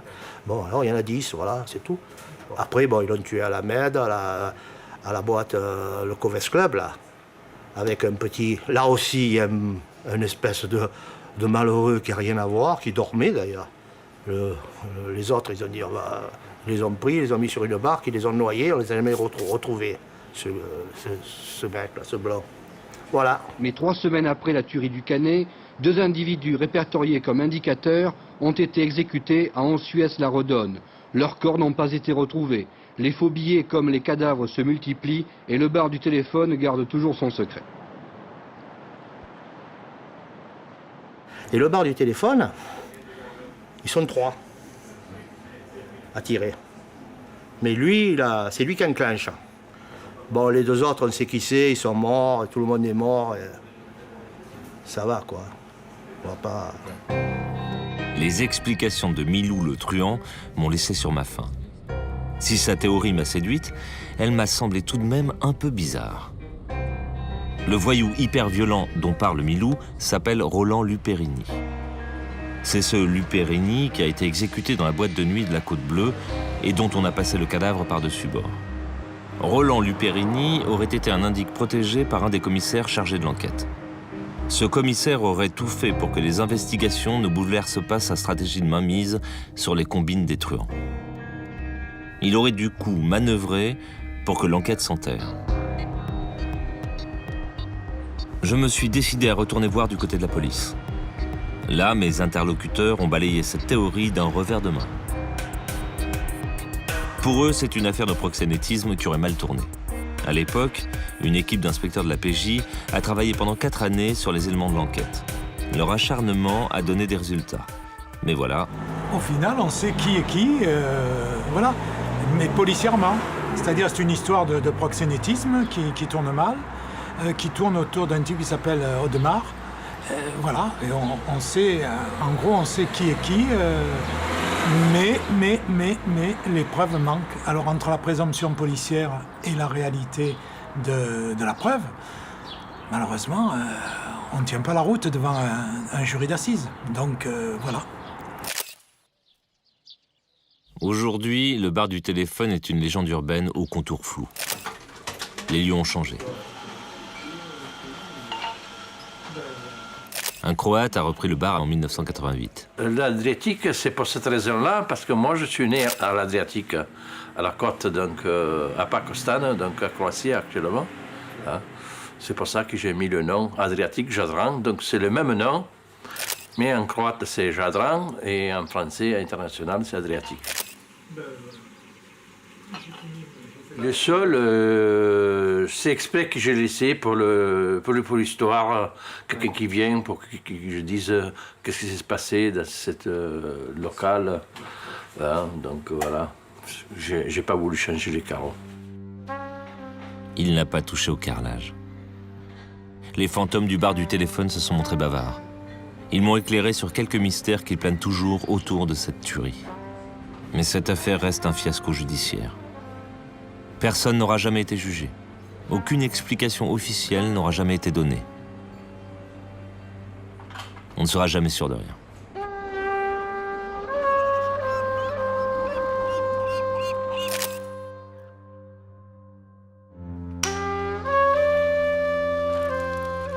Si la tuerie du bar du téléphone reste gravée dans les mémoires, c'est surtout par la monstruosité de ce fait divers.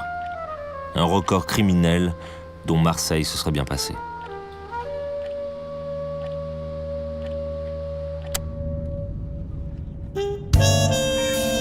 Marseille se serait bien passé aussi de la suite tragique de cette histoire. 3 ans plus tard, un autre crime va défrayer la chronique. Cet assassinat bouleversera l'opinion. Il est encore aujourd'hui terriblement présent dans tous les esprits, surtout dans celui des Marseillais. J'ai donc décidé de poursuivre mes investigations dans les pas du juge Michel. Primo, je vous rappelle que la capitale du crime en France n'est plus Marseille. À Marseille, on n'assassine pas les magistrats. Marseille, cité Le Corbusier, il est presque 13 heures. Un homme à motocyclette s'engage sur la contre-allée du boulevard Michelet lorsqu'une moto sur laquelle se trouvent 2 individus le rattrape. Au moment où elle arrive à sa hauteur, l'homme qui est assis sur le siège arrière tire. 3 coups de feu. Le conducteur et sa moto s'écroulent au pied d'un platane.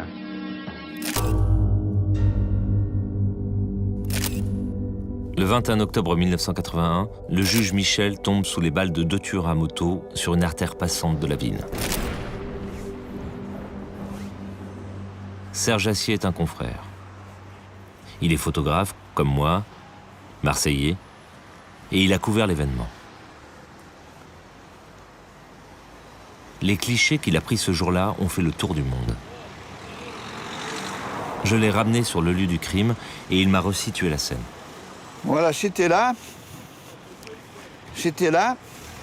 mais à l'époque, c'était pas présenté comme ça. Le trottoir, il n'était pas présenté comme ça, il y avait une traversée, là. Il y avait une traversée et le juge était couché là. Voilà, mais là, c'était creusé, c'était profond, tu vois, et on voyait, il y avait vraiment la rue, là, tu vois. Il n'y avait pas ce trottoir, et lui, il était couché ici.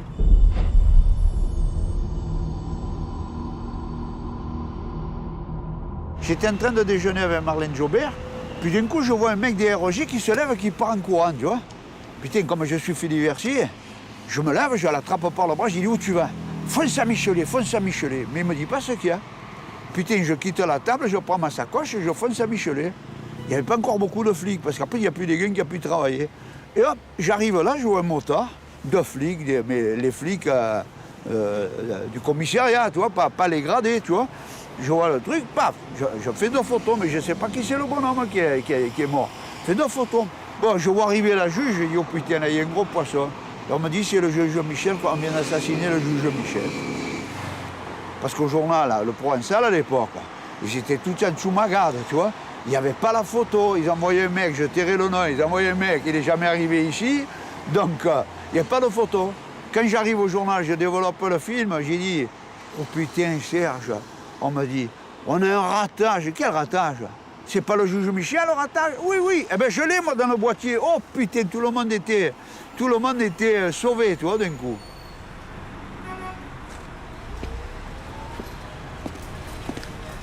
Tu vois, alors, j'ai une photo qui est comme ça, où on voit le visage, mais tu vois, ça on l'a jamais publié. Mais là, c'était les premiers flics qui arrivaient. Après, tu ne fais plus rien, hein. Voilà, tu vois, voilà. Après, tu vois, ça fait des magazines. Après, ça a fait des magazines. On aimait bien les scoops, hein, il faut bien dire. Chacun, de temps en temps, sortait son petit scoop, son affaire. Mais en général, sur un fait divers qui venait de se produire à chaud, on travaillait en poule, on se connaissait tous, on se faisait aussi confiance, on se couvrait aussi mutuellement. Il y avait un rapport journalistique qui n'existe plus aujourd'hui. Hein. On était assez confraternels. C'est-à-dire que quand on était de la presse écrite, on laissait passer les agences parce que nous, on avait un petit peu plus de temps pour les bouclages. Alors il y a eu la 3 qui a eu la chance aussi.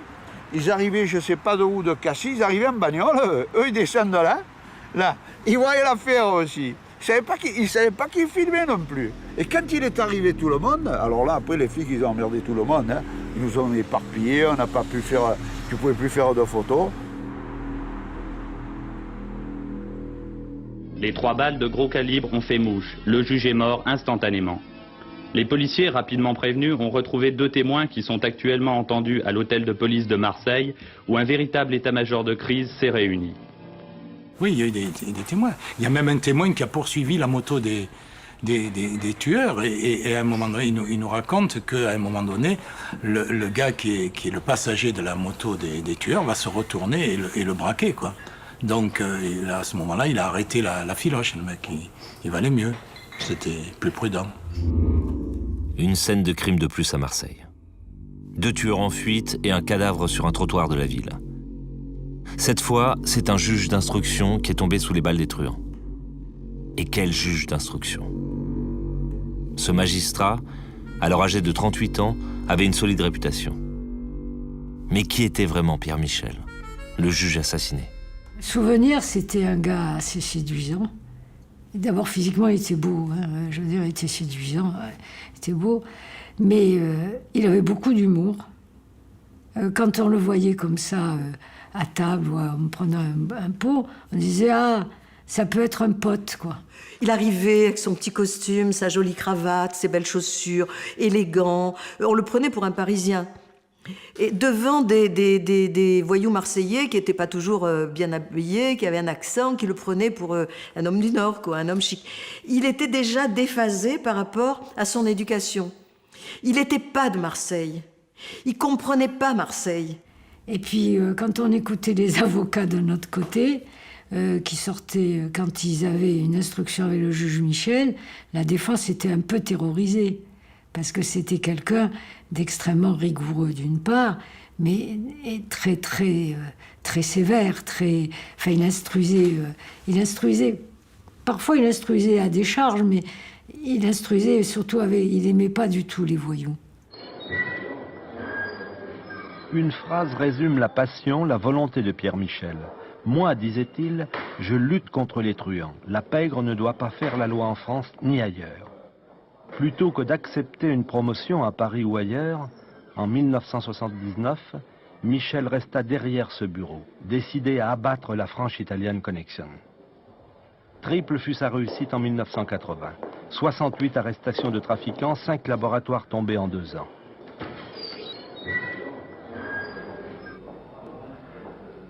C'était pas au départ des affaires très spectaculaires. Elles sont devenues très spectaculaires quand justement Pierre Michel a commencé à faire tomber les policiers aussi. Hein. Le commissaire Morin, puis Aimé Blanc ont commencé à faire tomber les laboratoires. Le juge Michel, il agissait comme les voyous, avec les méthodes de voyous. On voit ça parfois dans les films.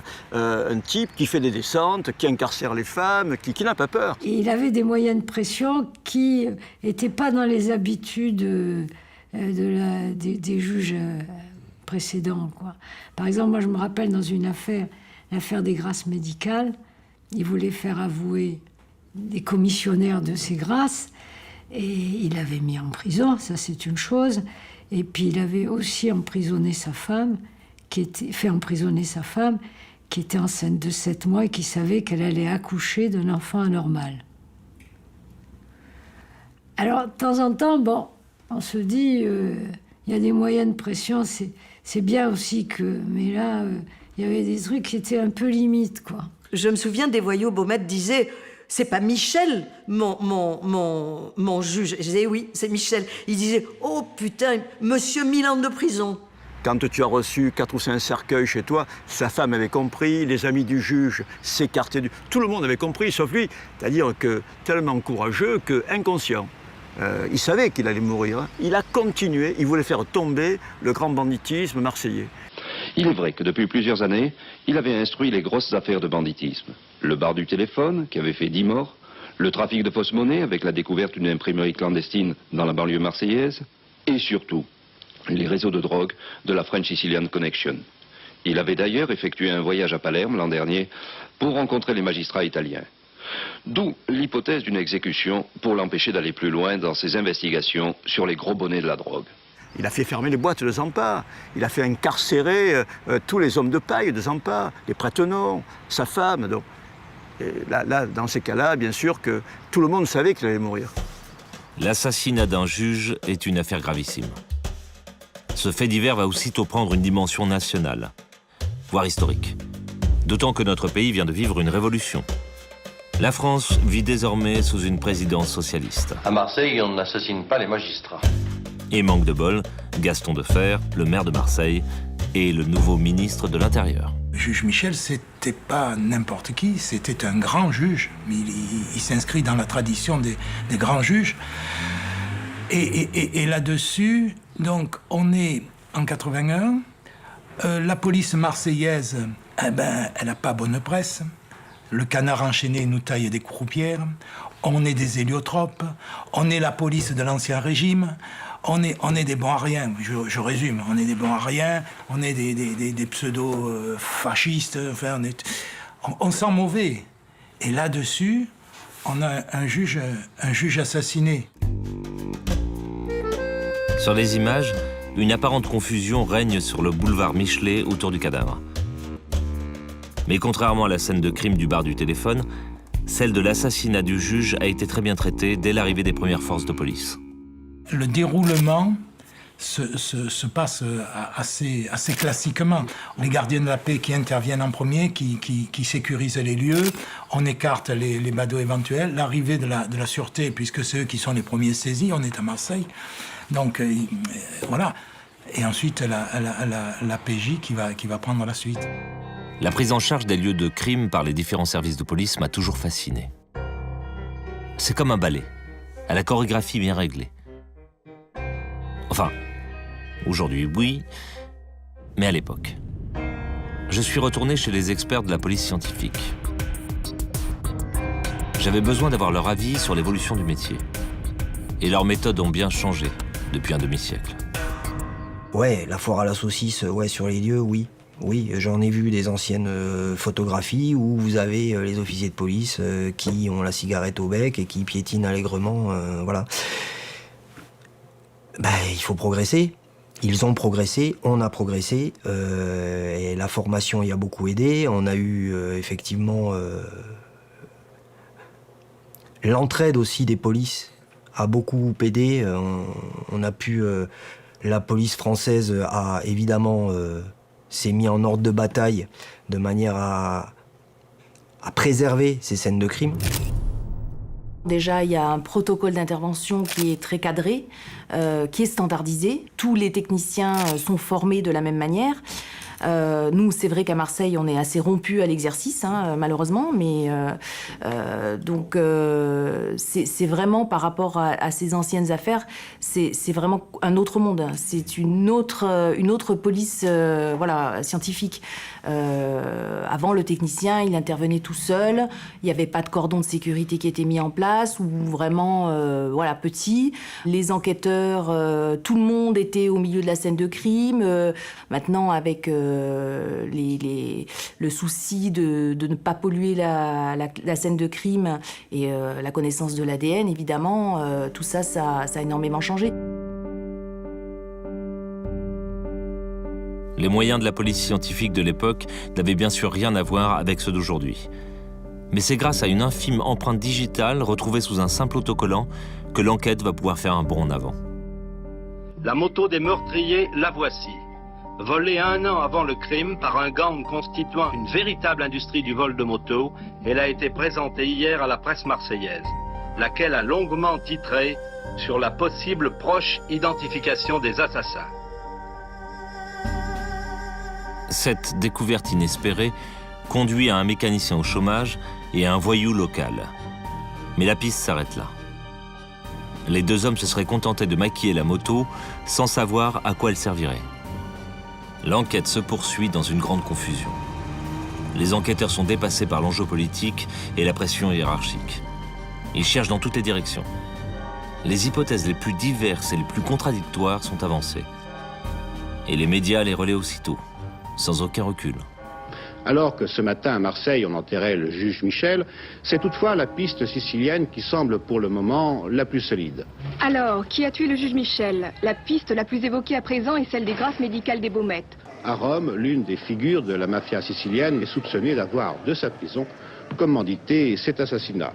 Au Baumettes, on parlait d'un contrat pour l'exécution du juge. Donc pour Kéchichian, Michel c'était l'ennemi à abattre, puisque Michel a mis sa femme en prison. Il l'a fait accoucher en prison. Ça, c'est une chose qui ne se pardonne pas beaucoup dans le milieu. L'un des inculpés dans le mystérieux assassinat du juge Michel a été tué aujourd'hui par deux hommes circulant à moto dans le quartier de la Carpelette à Marseille. L'enquête piétine avec des seconds couteaux. Pourtant, Sierra Maglia était en contact avec Gaëtan Zampa, récemment arrêté. C'est l'un des patrons de Marseille. Moi, mon sentiment personnel, c'est encore une fois un sentiment. Je suis avocat, je suis marseillais. Je pense que le juge est mort parce que, pour peu de choses. Pour peu de choses. On saura peut-être un jour ou on ne saura jamais.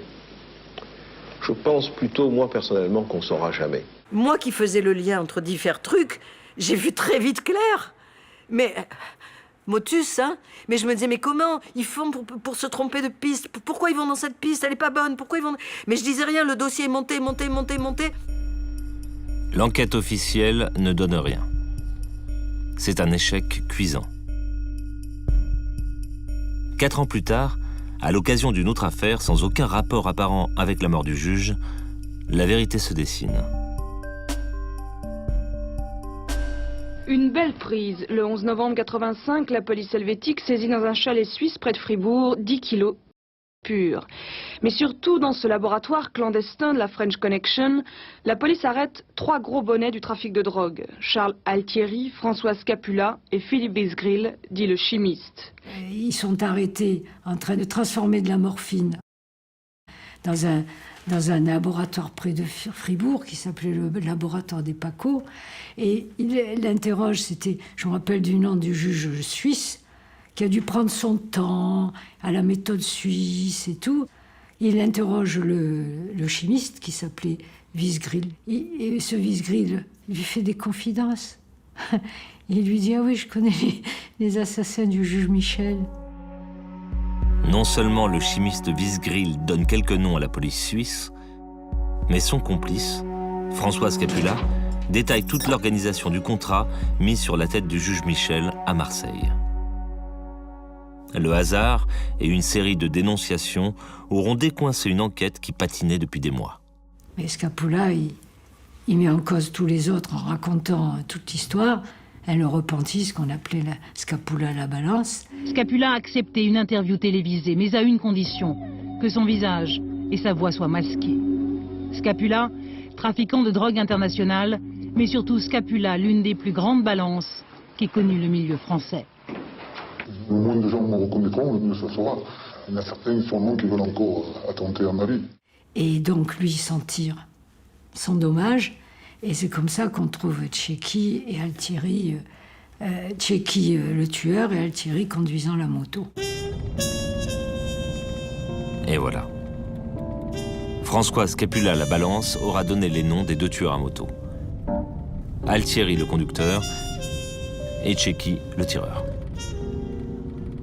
Mais surtout, il aura lâché l'identité des 2 commanditaires présumés du meurtre.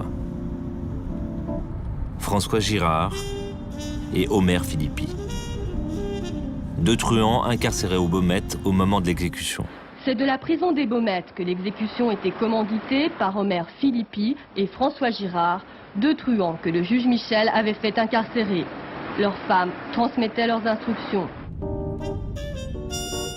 Si le juge Michel a été tué à Marseille, le procès de ces assassins s'est déroulé au palais de justice d'Aix-en-Provence en juin 1988. Les escaliers de la cour d'assises n'ont vu alors défiler qu'une partie des inculpés. Dans le box des accusés, François Tchéky, l'exécuteur. C'est lui qui a tiré sur le juge depuis la moto. Dès le début de l'audience ce matin, François Tchéky, l'un des accusés, demande à faire une déclaration. Vous savez, dit-il de sa voix sourde et triste, je ne suis pas le monstre sans cœur dont parlent les journaux et la télévision. Mais oui, c'est bien moi qui ai tué le juge Michel. Depuis le début du procès, dit encore Tchéky, j'ai en face de moi le père et le frère du juge Michel, et je ne peux plus le supporter, car je ne savais pas que je tirais sur le juge Michel. Également présent au tribunal, François Girard, surnommé Francis Leblond. Il est un des 2 commanditaires présumés. Le 30 juin 1988, François Girard est condamné à la réclusion criminelle à perpétuité. Il n'a que 33 ans et purge déjà une peine de 12 ans de prison pour trafic. Un trafic sur lequel enquêtait le juge Michel en juillet 1981, quand il a ordonné l'incarcération de François Girard. La culpabilité des tueurs a été prouvée, le verdict est tombé. François Tchéky et François Girard sont condamnés à de lourdes peines. Mais dans ce procès, 3 acteurs essentiels du drame ont manqué à l'appel. Charles Altieri, le conducteur de la moto, il n'est pas là. Introuvable. Il a disparu. Absent également, Omer Philippi. Omer Philippi serait donc le second commanditaire de l'assassinat. Cet ancien lieutenant du caïd Gaëtan Zampa a disparu lui aussi. Absent enfin, François Scapula, la balance. Celui qui a dénoncé tous ses anciens copains. Lui est resté bien au chaud dans sa prison suisse. En effet, Scapula a passé un marché avec les autorités judiciaires de ce pays. Quelques années passent.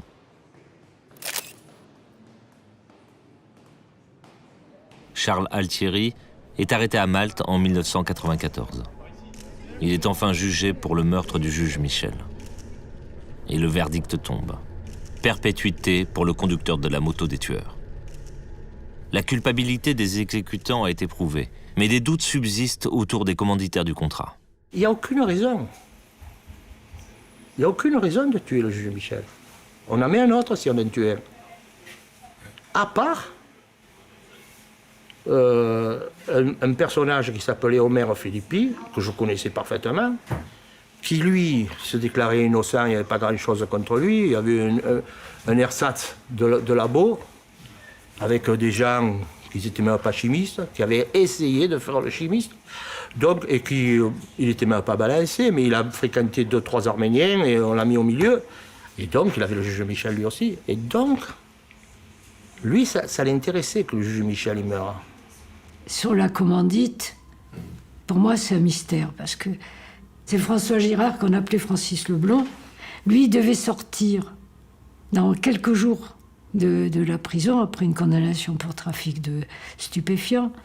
Mais bon, l'histoire dit qu'il avait peur, qu'il a donné l'ordre de tuer le juge, parce qu'il avait peur des affaires qu'il pouvait découvrir plus tard. Mais bon, il a tué le juge par anticipation, en quelque sorte. C'est la théorie. Bon, et puis Omer Philippi, lui, avait disparu, donc on ne l'a jamais retrouvé, peut-être mort, on ne sait pas, qui était soupçonné aussi d'être le second commanditaire, mais on ne sait pas, quoi. J'ai fait écrire pendant 4 ans au Baumette celui qui a été accusé d'être le commanditaire, Francis Leblond. Bon, je pense qu'il n'était pas le commanditaire, il était en prison. Les tueurs, je pense qu'on a attrapé les tueurs. Mais le commanditaire, lui, nous a raconté l'affaire, hein, puisqu'il est devenu un copain. Je l'ai vu quand il est sorti de prison, puis il est retourné en prison. Pendant 4 ans, il a été mon élève, Francis Dandoum, Francis Leblond. Et je ne pense pas qu'il ait été le commanditaire. Il était actuellement, au moment du crime, il était en centrale, et ça lui a complètement échappé. Mais comme des amis à lui ont tué le juge, comme lui, il était le chef, on a pensé que c'était lui. Parce qu'il était le chef de cette bande d'Andoum qui était à l'époque la plus puissante de Marseille. Donc voilà, il travaillait un peu avec Gaëtan Zampa, c'était une grande filière travaillait avec des Siciliens, donc on a dit c'est eux. Mais Leblond, je crois qu'il n'y était pour rien, et il y a une rivalité entre Francis Scapula et lui, parce qu'il y avait Francis Lebrun et Francis Leblond, et c'est Francis Lebrun qui, pour sortir de prison, balance son ami Francis Leblond. Voilà, la vraie histoire, c'est ça. C'est que les tueurs de la moto, moi je ne suis pas là, mais enfin, ils ont purgé une très longue peine, mais Francis Leblond, voilà, il a purgé 25 ans pour rien. J'ai découvert un mémorial en hommage au juge. Il a été érigé devant le palais de justice de Marseille il y a quelques années. Ce lieu de commémoration, froid comme la justice, n'est finalement pas très loin du boulevard où a été tué Pierre Michel, à seulement quelques minutes de moto. Je suis retourné flâner dans la contre-allée, au pied de l'immeuble du Corbusier. Que nous raconte aujourd'hui le lieu de crime qui a vu l'exécution du juge? Rien. Les platanes ont été coupés, remplacés par des micocouliers. Les trottoirs ont été rabotés pour faire place à une piste vaguement cyclable. Mes photos ne révèlent rien de plus. Le quartier est tranquille. Pas un indice, pas une plaque. Pas même un nom d'impasse pour venir réveiller les souvenirs. Seules restent les images en noir et blanc de la tragédie, fixées pour toujours par un photographe de presse audacieux. Ben voilà, la famille n'est pas très chaude. Bon, je les comprends aussi. Ils en ont marre de voir leur père sur le boulevard Michelet assassiné. Tu vois? Donc, je les comprends. Tu vois, tu peux pas... Bon, mais cette image, c'est quand même... C'est un document. Tu peux pas l'enlever. Ça a existé. Il y a 2 juges qui sont morts en France. Le juge Reynaud à Lyon et le juge Michel à Marseille. Donc, c'est des documents. C'est l'histoire. Depuis que la photographie existe, tu as Victor Hugo sur son lit de mort. Et pourquoi ça existe? Mitterrand sur son lit de mort. Et pourquoi ça ne devrait pas exister, ça? Pourquoi ça ne devrait pas exister? C'est l'histoire.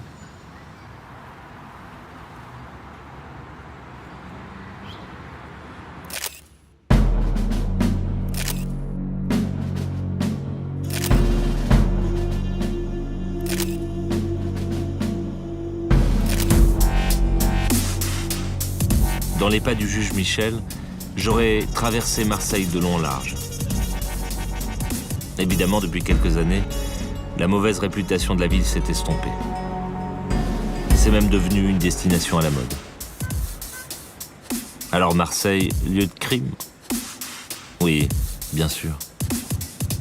Mais en fait, devant l'accumulation de ces faits divers sanglants, la ville a réagi un peu comme un corps humain qui cicatriserait après une grave blessure. La ville s'est comportée comme un être vivant, un organisme qui aurait fait disparaître les empreintes des drames venus dégrader son image. Cette ville m'étonnera toujours.